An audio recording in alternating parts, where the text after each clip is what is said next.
Putra seorang ahli pedang menolak untuk belajar ilmu pedang, dan malah memilih gagang pel sebagai senjata andalannya.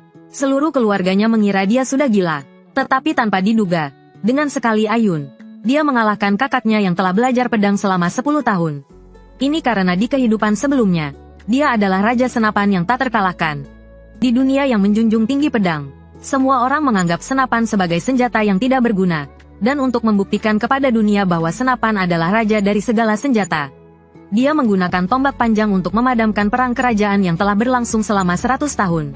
Setelah mencapai kesuksesan, dia seharusnya mendapatkan kehormatan tertinggi, tetapi karena jasanya yang terlalu besar, dia justru menimbulkan kecurigaan kaisar. Akhirnya, dia dibunuh oleh para ahli yang dikirim oleh kaisar.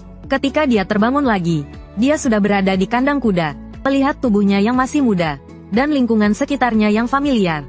Yosua segera menyadari bahwa dia telah terlahir kembali. Api dendam langsung berkobar di hatinya. Di kehidupan ini, dia bertekad untuk menulis ulang akhir ceritanya. Namun, saat dia sedang merencanakan strateginya, tiba-tiba 3 orang pria muncul dan mengganggu pikirannya. Mereka adalah 3 kepala pasukan dari kediaman Adipati. Karena status Yosua sebagai anak haram, di kehidupan sebelumnya, dia dan ibunya sering dihina oleh ketiga orang ini. Dan sekarang, dengan ingatannya dari kehidupan sebelumnya, dia tidak akan membiarkan hal itu terjadi lagi. Memikirkan hal ini, Yosua menutup matanya, berusaha mengingat cara mengumpulkan sihir dari kehidupan sebelumnya. Dalam sekejap, energi yang kuat memenuhi kedua tinjunya. Para kepala pasukan tidak menyadari perubahannya, dan langsung mengambil tongkat kayu untuk menghajar anak haram di depan mereka. Namun, detik berikutnya, Yosua tiba-tiba membuka matanya, dan langsung meninju perut kepala pasukan. Kepala pasukan itu kesakitan dan langsung terjatuh. Pemandangan ini membuat 2 orang lainnya terkejut. Si pengecut itu, hari ini sepertinya berubah menjadi orang lain. Tanpa banyak berpikir, salah satu dari mereka langsung mencabut pedangnya dan menyerangnya. Melihat itu, Yosua langsung menghindar, dan mengumpulkan sihir di tangannya lagi. Kemudian, dia meninju wajah lawannya dengan keras. Pukulan berat itu membuat pria itu terlempar sejauh 2,5 meter. Namun, tubuh Yosua mulai mengalami kelainan. Karena tubuhnya saat ini terlalu lemah, sulit baginya untuk menahan terlalu banyak sihir di dalam tubuhnya. Tetapi situasi saat ini tidak memungkinkan dia untuk mundur. Dia kemudian melangkah mendekati orang terakhir, dan menyuruhnya menyampaikan pesan kepada yang lain. Jika ada yang berani mengusik ibunya lagi, dia akan mengirim orang itu ke neraka dengan tangannya sendiri. Pria itu ketakutan oleh aura Yosua, dan langsung melarikan diri tanpa menoleh ke belakang. Melihat rencananya berhasil, Yosua tidak bisa lagi menahan tubuhnya yang lemah, dan pingsan di tanah. Di sisi lain, di kediaman Adipati, pria yang baru saja melarikan diri sedang melaporkan kejadian ini kepada Adipati. Adipati merasa sulit untuk percaya, karena para kepala pasukan adalah ksatria berpengalaman. Bagaimana mungkin mereka dikalahkan oleh anak berusia 9 tahun dengan tangan kosong? Tapi setelah dipikir-pikir, hal ini bukannya tidak mungkin. Jika dia menggunakan sihir, maka semuanya masuk akal. Namun, pengawal di sampingnya membantah keras pemikiran ini. Karena di seluruh benua, belum pernah ada orang yang bisa menggunakan sihir dalam pertempuran pada usia 9 tahun. Bahkan Adipati, salah satu dari 5 ksatria terhebat, baru membangkitkan sihirnya pada usia 16 tahun. Mendengar ini, Adipati terdiam sejenak, lalu mengatakan bahwa hanya dengan bertemu langsung dengan orang yang bersangkutan, kebenarannya akan terungkap. Dan sudah waktunya dia bertemu dengan putranya yang tadi kenal itu. Sementara itu, di koridor kediaman Duke, Yosua menatap potret kaisar. Benih dendam di hatinya semakin tumbuh. Namun, saat itu dia tidak menyadari, seorang pemuda telah berada di sampingnya. Melihat Yosua tidak menghiraukannya, pemuda itu langsung terbakar amarah. Dia pun ingin memberi pelajaran pada orang yang sombong ini. Namun yang tadi sangkanya, Yosua langsung menangkap tinjunya. Genggaman yang kuat itu membuatnya kesakitan. Namun, saat dia ingin menyerang lagi, sebuah suara tegas tiba-tiba menghentikan perkelahian mereka. Orang yang datang adalah Duke Agno, pemilik kediaman itu. Melihat Duke muncul, pemuda itu langsung berlutut. Ternyata pemuda itu adalah Babel, putra sulung Duke. Membangkitkan sihirnya di usia 14 tahun. Dia dianggap sebagai pemuda jenius yang tiada duanya. Jadi, Duke secara alami ingin menjadikannya pewarisnya. Duke kemudian menoleh ke putra bungsunya, Yosua. Ia mengatakan ingin memastikan sendiri apakah Yosua telah membangkitkan sihirnya. Mendengar itu, Yosua merasa tegang. Karena jika ayahnya menemukan keanehan, rencana balas dendamnya mungkin akan gagal. Namun, Duke kemudian maju dan meraih pergelangan tangannya. Untungnya, dia berhasil menekan sihir di dalam tubuhnya. Duke tidak merasakan adanya sihir dalam dirinya. Namun, Duke yang berpengalaman, merasa ada sesuatu yang tidak beres. Ia pun meminta Yosua untuk tinggal di kediaman Duke, dan memerintahkan pengawalnya untuk melatihnya beberapa keterampilan ksatria. Setelah berpisah dengan ayahnya, Yosua segera pergi ke hutan dekat kediaman Duke, dan berhenti di depan sebuah lingkaran sihir. Lalu, dia menggigit jarinya dan meneteskan darahnya ke lingkaran sihir. Detik berikutnya, sebuah portal muncul di hadapannya. Yosua segera melangkah masuk ke dalam portal. Di dalam portal itu terdapat dunia lain. Sebuah kuil menjulang tinggi berdiri di ujung reruntuhan. Dan di tengah kuil, terdapat sebuah tongkat besi hitam di atas altar. Itu adalah Logia, senjata dewa yang pernah berjuang bersamanya di kehidupan sebelumnya. Dan tongkat besi itu adalah wujud asli Logia. Saat dia mengambil tongkat itu, sihir di udara langsung berkumpul di dalam tubuhnya. Yosua langsung merasakan kembali sensasi di medan perang. Mulai saat ini, jalan balas dendamnya resmi dimulai. Saat dia kembali ke kediaman Duke, ayahnya telah mengatur latihan tanding untuknya. Lawannya adalah kakaknya, Babel. Atas permintaan ayahnya, Babel mengambil pedang kayu dari rak senjata, sedangkan Yosua mengambil sebuah tongkat pel. Detik berikutnya, dia menginjak kepala pel dan hanya menyisakan tongkatnya. Melihat itu, semua orang tertawa terbahak-bahak. Mereka mengira dia sudah gila. Bahkan ayahnya pun terlihat ragu. Tapi Yosua mengatakan pada ayahnya bahwa ini sudah cukup. Melihat ekspresi tegas Yosua, ayahnya pun menyetujuinya. Ia hanya berpesan agar mereka tidak menggunakan sihir dalam pertarungan. Saat latihan tanding dimulai, Babel lebih dulu menyerang dengan pedangnya.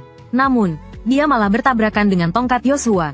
Dia pun segera menghindar. Lalu, dia kembali mengangkat pedang kayunya dan mengayunkannya ke pinggang Yosua.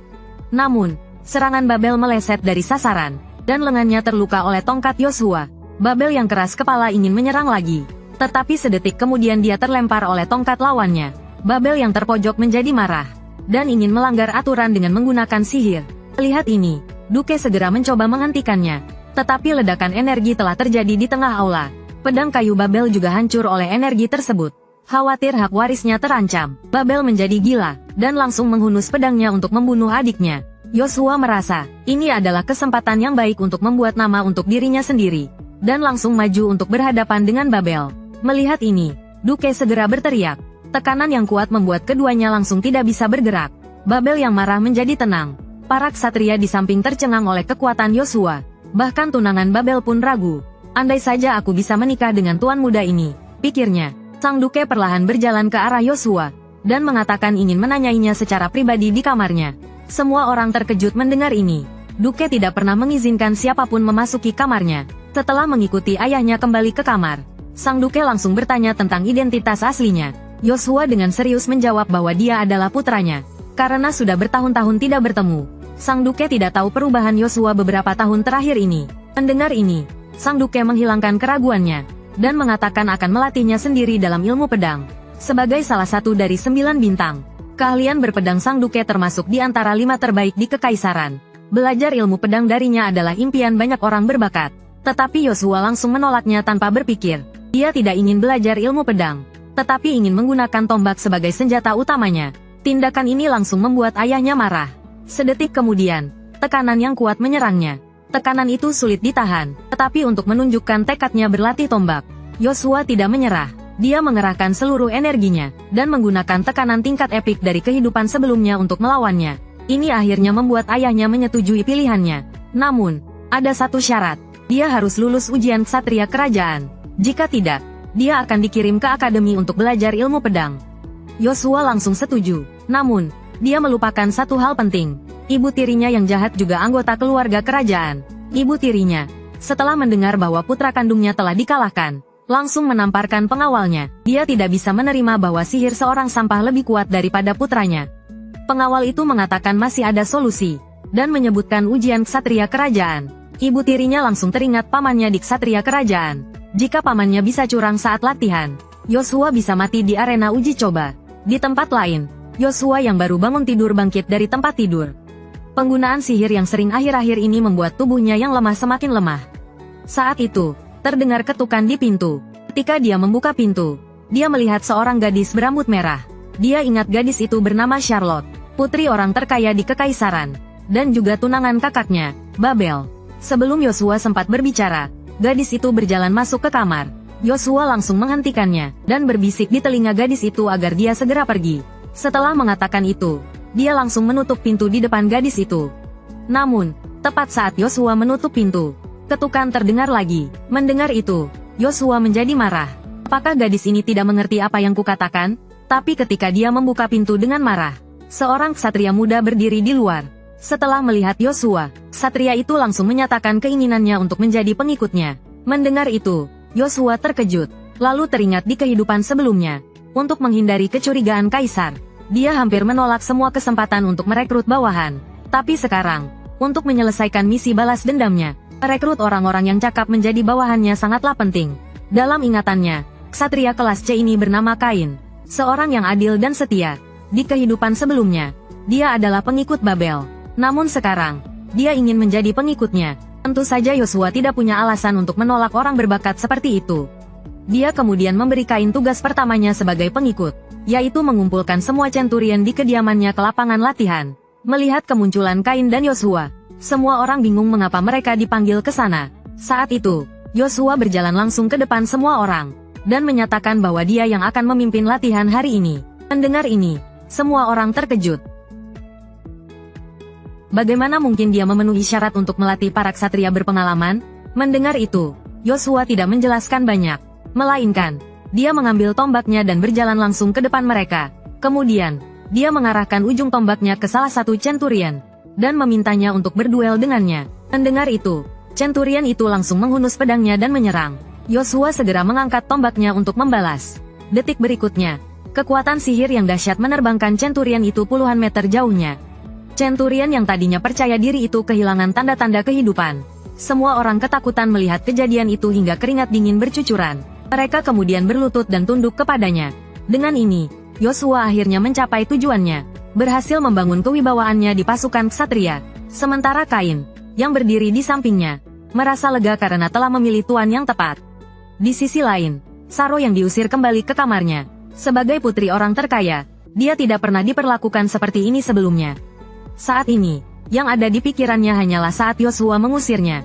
Dia tidak mengerti apa kesalahannya hingga dibenci seperti itu. Namun, setelah mengetahui tunangannya telah dihina, Babel kembali menemui Yosua dan menantangnya. Tapi Yosua mengatakan dia tidak punya waktu untuk berurusan dengannya, karena dia sedang terburu-buru untuk mengikuti ujian pasukan ksatria kerajaan.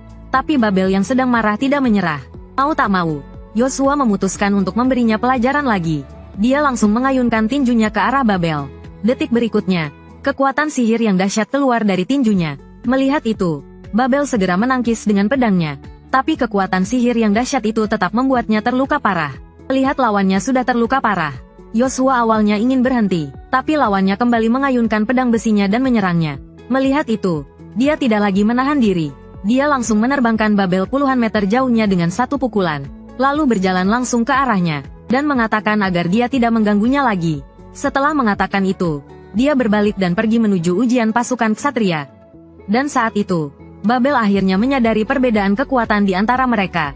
Istrinya dihina, tapi dia tidak bisa membalaskan dendamnya. Dia pun menangis karena merasa sedih. Sementara itu, pasukan ksatria kerajaan telah memasuki kota. Iring-iringan kereta yang sangat panjang membuat semua orang ketakutan. Mereka terkejut mengapa ujian biasa memiliki perlengkapan sebesar ini. Saat itu, seorang pemuda perlahan keluar dari kereta kuda. Orang itu adalah putra keempat kaisar. Juga, dia adalah raja yang dilindungi Yosua di kehidupan sebelumnya agar bisa naik tahta. Karena mendengar bahwa Yosua telah membangkitkan sihirnya pada usia 9 tahun, kaisar secara khusus mengutusnya untuk melihat anak jenius yang baru muncul ini. Melihat musuh dari kehidupan sebelumnya muncul di hadapannya, darah Yosua langsung mendidih. Jika saja tubuhnya saat ini mampu menggunakan seluruh kekuatannya, dia benar-benar ingin langsung membunuh orang itu di tempat. Melihat Yosua tidak bereaksi, seorang pengawal segera maju dan memintanya untuk memberi hormat kepada pangeran. Namun Yosua berkata, bahwa hanya kaisar yang berhak menerima penghormatan seorang ksatria. Mendengar itu, pasukan ksatria kerajaan segera mengambil posisi serang. Melihat hal itu, para ksatria dari kadipaten juga langsung menghunus pedang mereka dan berhadapan. Saat pertempuran besar akan pecah, Aduke segera turun tangan untuk menghentikan keributan itu. Melihat Aduke sudah turun tangan, pangeran tidak bisa terus mempersulit. Ia kemudian memimpin semua orang menuju arena latihan. Setelah semua orang duduk, ujian resmi dimulai, karena ibu tirinya telah membuat kesepakatan dengan pamannya dari kerajaan. Semua orang yang seharusnya berlatih tanding dengan Yosua telah dibunuh. Dan sekarang, orang yang berdiri di arena latihan adalah Zoko, seorang ksatria peringkat B yang diatur oleh ibu tirinya. Orang ini kejam dan tidak pernah menahan diri, dan tugas yang ia terima kali ini adalah untuk melumpuhkan Yoshua dalam latihan tanding. Saat ini, Zoko telah menyalurkan sihirnya ke seluruh pedang panjangnya, memikirkan cara untuk menyiksa anak kecil di depannya. Namun, Yoshua menyerang lebih dulu, dan hampir menjatuhkannya dengan tongkatnya. Zoko yang menangkis dengan tergesa-gesa, langsung menyadari bahwa pemuda di depannya tidak sederhana. Ia kemudian mengerahkan seluruh kekuatannya dan mengayunkan pedangnya ke arah Yoshua. Namun, keunggulan jarak tombak Yoshua terlihat jelas saat ini. Meskipun mengerahkan seluruh kekuatannya, Zoko tidak bisa mendekatinya. Para penonton di tribun terpesona oleh teknik tombak Yoshua. Namun, Zoko yang terus terdesak tiba-tiba marah, dan mengumpulkan sihir di atas peringkat B, lalu mengayunkan pedangnya ke arah Yoshua dengan seluruh kekuatannya. Yoshua buru-buru mengangkat tongkatnya untuk menangkis. Tapi karena keterbatasan tubuhnya yang berusia 9 tahun, dia tetap terpukul hingga muntah darah. Namun, Zoko yang telah diuntungkan tidak berniat berhenti di situ, malah kembali mengangkat pedangnya dan menyerangnya. Detik berikutnya, energi besar meledak di arena. Setelah asap menghilang, pemandangan di depan mata membuat semua orang tercengang. Zoko terlihat terdorong mundur beberapa meter. Sementara tongkat besi di tangan Yoshua menunjukkan wujud aslinya. Raja Tombak, Roaiyas, kembali lagi. Meskipun demikian, Zoko masih belum berniat menghentikan serangannya. Namun, penguji turun tangan dan mengumumkan berakhirnya ujian, dan menganugerahi Yoshua gelar Ksatria peringkat C. Ia menjadi orang termuda dalam sejarah yang membangkitkan sihirnya. Pada pertemuan di Kadipaten malam itu, semua orang memuji penampilan Yoshua hari ini. Mereka semua mengatakan bahwa dia adalah kandidat terbaik untuk mewarisi gelar Aduke. Bahkan Aduke yang biasanya serius pun tersenyum. Namun, saat itu, Chiffon yang mendukung Babel mengajukan keberatan. Ia mengatakan bahwa beberapa hari yang lalu Yoshua masih orang yang terlupakan, dan tiba-tiba menjadi kuat pasti karena bantuan kekuatan monster tertentu. Setelah perkataan itu, ruang pertemuan menjadi riuh. Melihat kata-katanya berpengaruh, Chiffon melanjutkan dengan menunjukkan senjata yang digunakan Yoshua dalam latihan tanding. Senjata itu jelas hanya tongkat besi, tetapi bisa berubah bentuk dengan bebas. Bukankah itu sudah cukup membuktikan bahwa itu adalah senjata iblis? Namun, saat itu, Yoshua tiba-tiba mendorong pintu ruang pertemuan, dan langsung berjalan menuju Chiffon. Ia mengatakan jika Chiffon sangat ingin tahu dirinya sebenarnya, dengan bantuan kekuatan iblis, bukankah kita hanya perlu bertarung dengannya untuk mengetahuinya? Mendengar ini, Chiffon diam-diam menggertakkan giginya. Dalam hatinya, dia mengutuk kelicikan Yoshua. Jika dia benar-benar melawan tuan muda ini, dia tidak hanya akan dituduh melawan tuan, tetapi juga mungkin menimbulkan kemarahan seluruh keluarga Duke. Saat itu, Duke tiba-tiba angkat bicara dan menghentikan pertengkaran mereka. Dia berkata jika putranya benar-benar menggunakan kekuatan iblis, bagaimana mungkin dia bisa lolos dari mata para penyihir kerajaan yang hadir? Karena para penyihir profesional tidak keberatan, maka kekuatan Yoshua tidak perlu diragukan lagi. Mendengar Duke telah menyatakan pendapatnya, semua pengikutnya juga menyatakan setuju. Namun, saat itu Babel tiba-tiba menerobos masuk. Setelah memberi hormat kepada ayahnya, dia segera menyatakan keinginannya untuk melepaskan posisi pewaris. Duke terkejut mendengarnya. Apakah anak ini menjadi bodoh setelah dipukul oleh adiknya? Namun Babel menjelaskan bahwa dia hanya ingin mengikuti aturan keluarga, dan bersaing secara adil dengan kemampuannya sendiri. Mendengar ini, Duke merasa bangga. Dia tiba-tiba merasa kedua putranya telah dewasa. Sementara itu, di kamar istri Duke, Chiffon melaporkan semuanya kepada ibu tirinya. Mendengar berita ini, ibu tirinya langsung marah besar. Dia menjatuhkan botol anggur di atas meja. Dia sudah cukup pusing karena rencananya untuk menyingkirkan Yoshua dalam ujian telah gagal. Dan sekarang putranya sendiri membuat masalah seperti ini. Memikirkan hal ini, ibu tirinya segera mengancam Chiffon. Dia menuntutnya untuk melakukan apapun yang diperlukan untuk mengusir Yoshua dari kediaman Duke. Jika tidak, dia akan memberitahu Duke tentang rahasia di antara mereka. Mendengar ini, Chiffon langsung tegang. Dia berkata bahwa dia pasti akan melakukan yang terbaik. Sementara itu, Yoshua kembali ke kamarnya bersama ayahnya. Ayahnya berkata, untuk menguji dia, dia akan membawanya untuk membasmi iblis. Dia kemudian mengeluarkan cincin ajaib dan memberikannya kepadanya. Dia berkata bahwa itu adalah artefak ajaib yang dibuat oleh Master Menara Sihir. Selama kekuatan sihir disalurkan ke cincin, pengguna akan langsung mengenakan baju zirah. Yoshua mendapatkan cincin ajaib itu seperti harta karun. Dia segera bergegas ke konvoi untuk berangkat bersama ayahnya. Namun, pangeran tiba-tiba muncul dan menghalangi jalannya. Dia berkata bahwa dia sangat mengagumi kekuatan Yoshua, dan berharap dia bisa bergabung dengan ksatria kerajaan. Mendengar ini, Yoshua merasa mual. Di kehidupan sebelumnya, dia telah ditipu oleh kata-kata palsunya. yang menyebabkan dia mengorbankan dirinya sendiri tetapi dibunuh secara diam-diam. Sekarang setelah dia hidup kembali, giliran dia yang dimanipulasi. Memikirkan hal ini, Yosua langsung menolak ajakan pangeran. Dia kemudian berbalik dan bergabung dengan konvoi ayahnya. Setelah 2,5 hari perjalanan siang dan malam, mereka akhirnya tiba di wilayah dekat hutan hitam. Mendengar Duke telah tiba, Tuan Gemuk segera keluar untuk menyambutnya bersama putrinya. Sikapnya yang menjilat membuat semua orang merasa jijik. Bahkan bawahannya sendiri memandang rendah dirinya. Saat itu, Tuan Gemuk memperhatikan Yosua di samping Duke. Dia berkata bahwa dia belum pernah melihat tuan muda ini sebelumnya. Chiffon diam-diam memberitahunya bahwa ini adalah anak haram Duke. Mendengar bahwa Yosua bukan keturunan bangsawan murni, senyum di wajah Tuan Gemuk langsung menghilang. Dia berbalik dan memaki Yosua. Bajingan. Melihat ini, Duke tidak repot-repot berbicara dengannya. Dia kemudian menyuruhnya untuk segera menunjukkan jalan ke tempat pembasmian. Setelah sampai di tempat tujuan, mereka segera mendiskusikan rencana untuk menghadapi iblis. Sementara itu, Yosua diam-diam memasuki hutan hitam sendirian. Karena ada batu ajaib yang mengandung kekuatan kuno di sana. Kekuatan batu purba dapat meningkatkan sihir penggunanya. Langsung sebanyak 2 tingkat, hingga ia terlahir kembali. Hanya 5 batu yang ditemukan manusia. Dengan tubuhnya yang baru berusia 9 tahun, Yosua tentu bukan tandingan raksasa itu. Ia lalu melanjutkan perjalanan ke dalam hutan untuk mencari batu purba. Sementara itu, di perkemahan, monster telah menyerang. Satria menderita banyak korban jiwa karena serangan mendadak itu.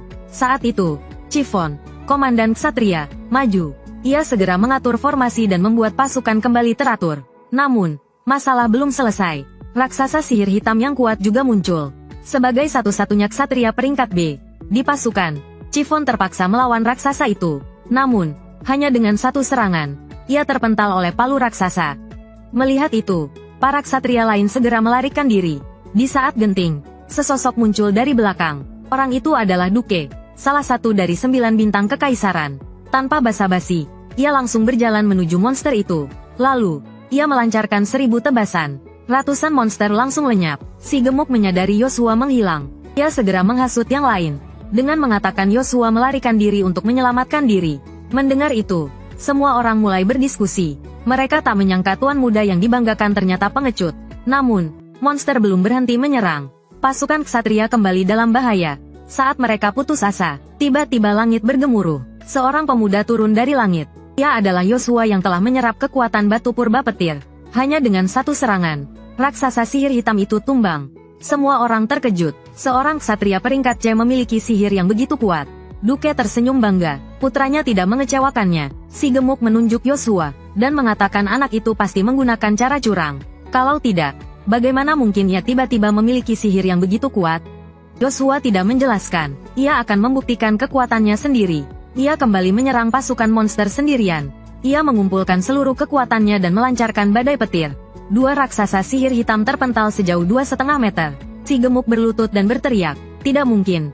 Namun, pertarungan yang intens membuat Yosua kelelahan. Meskipun memaksakan diri, ia tidak bisa menggunakan sihir lagi. Duke menyadari ada yang tidak beres. Ia segera maju dan melindungi Yosua. Setelah mengalahkan monster, ia membawa putranya pergi. Setelah kembali ke kastil, Tuan Gemuk memanggil komandan ksatria, Chiffon. Ia bertanya mengapa Chiffon tidak menghabisi Yosua lebih awal. Sekarang, posisi putra sulangnya sebagai pewaris terancam. Bahkan posisinya sebagai tuan juga terancam. Chiffon menjelaskan bahwa kejadian itu terlalu mendadak. Belum lama ini, Yosua hanyalah pekerja rendahan di kandang kuda. Tidak ada yang menyangka ia memiliki bakat seperti itu. Si Gemuk mengatakan bahwa kebangkitan Yosua yang tiba-tiba, mungkin karena ia membuat perjanjian dengan iblis tingkat tinggi. Chiffon langsung mengatakan itu tidak mungkin. Karena kekuatan Yosua telah dikonfirmasi langsung oleh Duke dan kerajaan. Dan ia juga ada di sana saat itu. Ia tidak merasakan adanya energi iblis. Namun, si Gemuk tiba-tiba memotongnya. Ia mengatakan apakah Yosua membuat perjanjian dengan iblis atau tidak. Itu tidak penting. Yang penting adalah apa yang dipikirkan oleh keluarga. Mendengar ini, Qi Feng langsung mengerti maksud si Gemuk. Bagaimanapun, Yosua masih anak-anak. Begitu dia sampai di Akademi Kekaisaran, akan ada cara untuk menghadapinya. Sementara itu, Yosua telah pulih. Tiba-tiba, seorang kepala pelayan muncul dan menghentikannya. Ia mengatakan ibu tirinya telah menyiapkan jamuan makan khusus untuknya. Dan ibunya, Lucia, juga ada di sana. Melihat posisi piring di atas meja, Yosua langsung mengerti maksud ibu tirinya. Namun, ia tetap menuruti ibunya dan duduk di sampingnya. Ibu tirinya kemudian mengatakan bahwa ia mengundang mereka berdua hanya untuk mempererat hubungan, dan untuk menyiapkan hidangan ini, ia secara khusus menanyakan selera Lucia. Mendengar ini, Lucia yang selalu rendah hati merasa tersanjung. Ia kemudian mengambil sepotong daging panggang dan hendak memakannya. Melihat ini, Joshua langsung berdiri dan menghentikan ibunya. Ia mengatakan dengan semua hidangan lezat ini, ia dan ibunya tidak akan bisa menghabiskannya sendiri. Jadi, ia mengajak ibu tirinya untuk bergabung dan menikmatinya bersama. Mendengar ini, ibu tirinya langsung merasa canggung. Ia segera mengatakan bahwa ia sedang diet dan tidak bisa makan makanan berlemak. Joshua tidak lagi menyembunyikan niatnya. Ia langsung bertanya apakah ibu tirinya diet atau takut makanannya beracun. Rahasianya terbongkar. Ibu tirinya tidak lagi menyembunyikan niatnya. Ia segera memerintahkan Qi Feng untuk membunuh mereka berdua. Melihat ini, Joshua langsung memanggil senjata dewanya, Lugia. Kekuatan sihir yang dahsyat dari keduanya langsung beradu. Saat itu, Sang Adipati tiba-tiba muncul dan menghentikan pertarungan mereka. Ia kemudian menatap tajam Qi Feng. Ia bertanya siapa yang memberinya keberanian untuk menyerang Tuan Muda. Di bawah tekanan Sang Adipati, Qi Feng berkeringat dingin. Melihat ini, ibu tirinya segera maju. Sebagai istri yang berasal dari keluarga kerajaan, ia tidak takut sedikit pun pada Sang Adipati. Ia langsung mengatakan bahwa semua ini adalah perintahnya. Melihat ini, Sang Adipati pertama-tama membawa Joshua dan ibunya keluar dari ruang perjamuan. Kemudian, ia dan istrinya mulai bertengkar. Ibu tirinya langsung mengatakan bahwa Sang Adipati hanya peduli pada keluarganya sendiri. Dan ia juga tidak menikah dengan Sang Adipati atas kemauannya sendiri. Jadi, baginya, putranya adalah segalanya. Ia akan melakukan apapun untuk melindungi posisi putranya. Mendengar ini, Sang Adipati tiba-tiba menunjukkan ekspresi kejam. Ia langsung mengatakan bahwa jika ada yang berani merusak kepentingan keluarga, siapapun itu, ia tidak akan memaafkannya. Keesokan harinya, Joshua bersiap untuk pergi ke Akademi Kekaisaran di ibu kota bersama ayahnya. Tiba-tiba, sebuah suara terdengar dari belakang. Orang itu adalah Nona Charlotte, putri orang terkaya di Kekaisaran. Ia melewati rombongan dan langsung berlari ke arah Joshua. Melihat ini, Joshua bertanya dengan bingung apa yang ia inginkan. Charlotte kemudian mengeluarkan arloji saku emas dari sakunya. Ia mengatakan bahwa itu adalah tanda khusus keluarganya. Ia berharap Joshua dapat berkunjung ke rumahnya setelah tiba di ibu kota. Adegan ini langsung menarik perhatian para ksatria lainnya. Mereka mulai berspekulasi tentang hubungan keduanya.